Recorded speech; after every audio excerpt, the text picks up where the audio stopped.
The World Health Assembly opens on Monday in Geneva. In the past, Taiwanese journalists have been unable to get press accreditation as Taiwan is not a United Nations member. This year, FTV tried a new tactic to cover the event. It hired longtime Taiwan advocate and YouTuber Stan Kwiatkowski, known on social media as Stan from Poland. Still, the results were the same. Sorry, what media is that? It's Formosa TV.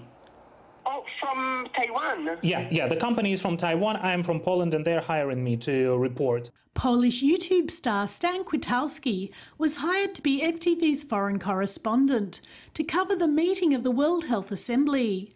However, his press accreditation was rejected.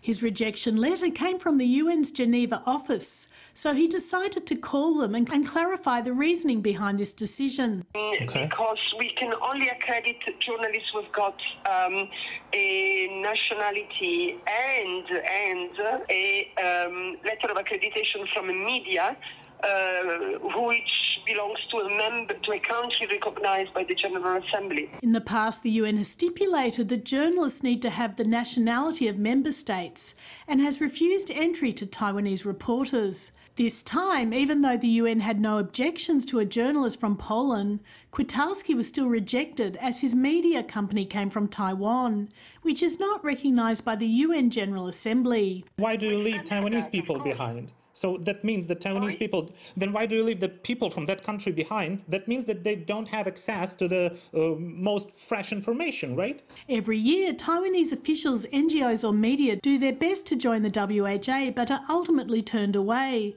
Kwiatkowski was born and raised in Poland and studied Chinese at National Jeonju University in 2009. After marrying his Taiwanese wife, he moved back to Poland for family reasons. But even 8,715 kilometres away, he's continued to create video content to make Taiwan's voice be heard. They just place some conditions on you that you can't possibly meet and then suppress you in that way. In this way, the rights of Taiwan's 23 million people are being suppressed like this by an organization that not a single person has elected and has nothing to do with public opinion. I think these kinds of situations are really bad. Health for all is the goal of the WHO. However, given its unfavourable treatment of Taiwan, this promise for many Taiwanese seems hollow.